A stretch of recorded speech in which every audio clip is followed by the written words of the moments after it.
In the black hours of a 2023 California night, long convoys of U-Hauls slipped out of San Francisco and Los Angeles under the sodium glow of empty freeways, their tail lights vanishing east and south while the cities they abandoned grew quieter, older, and emptier by the mile.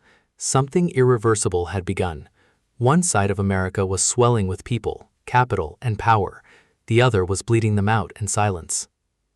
The numbers arrived first as dry census tables, then as boarded storefronts, then as entire congressional seats sliding southward like tectonic plates. Between April 1, 2020 and July 1, 2025, the South alone added more than 7.5 million residents, an increase of 6.0%, while the Northeast gained barely 424,000, a feeble 0.7%. Texas and Florida absorbed the largest waves of domestic migrants. California, New York, and Illinois watched more than 2.5 million people leave for other states in the same window. With those households traveled tens of billions in taxable income, nearly $12 billion out of California in a single recent year, almost $10 billion out of New York, and additional billions draining from Illinois and New Jersey. The map that once seemed fixed was moving beneath the nation's feet. It had not always been this way. After the Civil War, the Northeast and Midwest forged the industrial engine of the continent, steel mills roaring in Pittsburgh, automobile assembly lines stretching across Detroit, financial towers rising in New York, textile mills humming through New England. For decades, regional incomes slowly converged as the South and West struggled to catch up. Then, in the 1960s and 1970s, widespread adoption of air conditioning turned the once hostile heat of the Sun Belt into opportunity. Interstate highways carved new corridors of movement. Military bases and federal spending poured resources into Texas, Florida, Arizona, and the Carolinas. Cheap land and lighter regulation drew factories and families southward. By the late 1970s and early 1980s, the terms Sun Belt and Rust Belt entered the language like a diagnosis. The South and West began claiming a larger share of the American population. The Northeast and Midwest began surrendering theirs. The shift never stopped, it only accelerated. From the 1980s through the early 2000s, the current ran steady but contained.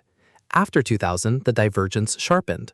The 2008 financial crisis briefly interrupted the flow, yet by the mid-2010s, the movement resumed, stronger than before.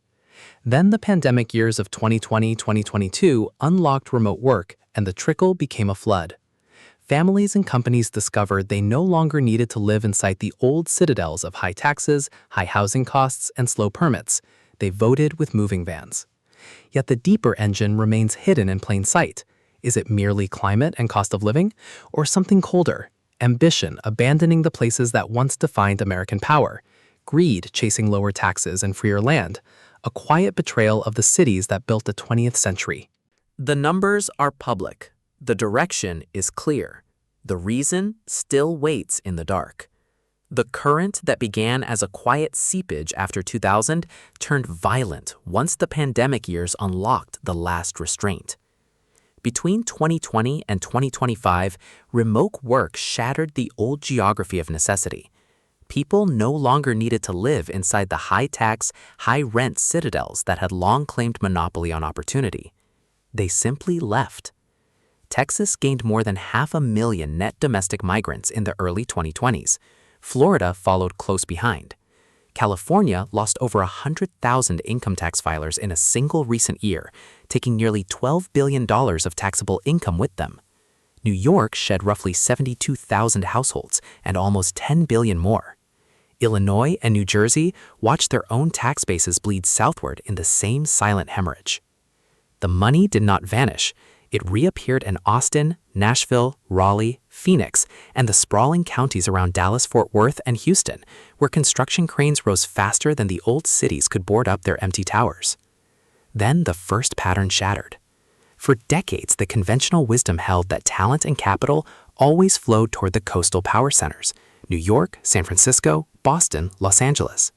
Ambition, the story went, demanded proximity to the old temples of finance, technology, and culture. After 2020, that story collapsed under its own weight. Millionaires and mid-level professionals discovered they could keep their salaries while cutting their state income tax bills to zero in Florida or Texas. Corporations followed the same calculus. Headquarters that once required Manhattan or Silicon Valley addresses quietly relocated to lower tax, faster permitting ground. The places that had extracted the highest price for the privilege of belonging suddenly found themselves paying the price of departure. Greed, once loyal to the coasts, now calculated differently. Power began to migrate with the money. A second fracture opened across the political map. Every new census now threatened to move House seats and electoral college votes from the emptying North and Midwest toward the swelling South and Sunbelt. Projections after the 2020 count already pointed to double-digit shifts over the coming decades. The same states that once wrote the rules of American power watched their influence dilute with every departing household. Fear spread through the losing regions. Fewer people meant fewer representatives, thinner tax bases, and a quieter voice in Washington. Ambition on the rising side smelled opportunity and moved faster. A third rupture cut deeper still. Families who had rooted themselves for generations in Cleveland, Buffalo, Chicago, or the outer boroughs of New York discovered the bargain had changed.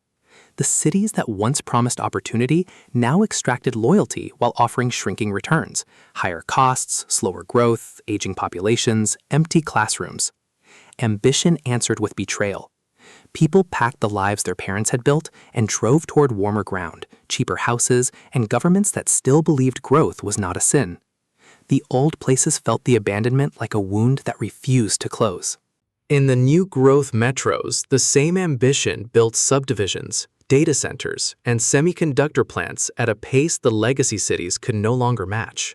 By 2025, the acceleration no longer felt like a trend. It felt like a verdict, preparing to lock into place. The South's share of the national population had already climbed past 39% and kept rising. Capital, fertility, and political power were aligning on one side of the map and draining from the other. Something larger than migration was about to settle, an irreversible reordering of American gravity itself. The turning point arrived not with a single announcement, but with a quiet accumulation of irreversible numbers. Between April 2020 and July 2025, the South alone added more than 7.5 million people, nearly 3/4 of the entire nation's growth, while its share of the American population climbed past 39% and kept climbing. Only in the South did the population under 18 expand. Everywhere else, it contracted. International migrants and higher fertility rates in the growth states compounded the domestic exodus, locking the advantage into demography itself. Texas, Florida, the Carolinas, Georgia, Tennessee, and Arizona were no longer merely destinations. They had become the new center of gravity. Look forward and the loop closes tighter. By 2030, the South and West are projected to claim still larger shares of both people and electoral power. House seats and electoral college votes will continue sliding away from the Northeast and Midwest with every successive census. Corporate headquarters, semiconductor plants, and energy investment already favor the faster permitting, lower tax ground. The same states that once supplied the industrial muscle of the 20th century risk becoming the aging periphery of the 21st. Fewer children, slower job growth, thinner tax bases, and a political voice that grows quieter with each departing household. Ambition, once loyal to the old citadels, has chosen the side that still builds. The climax is recognition.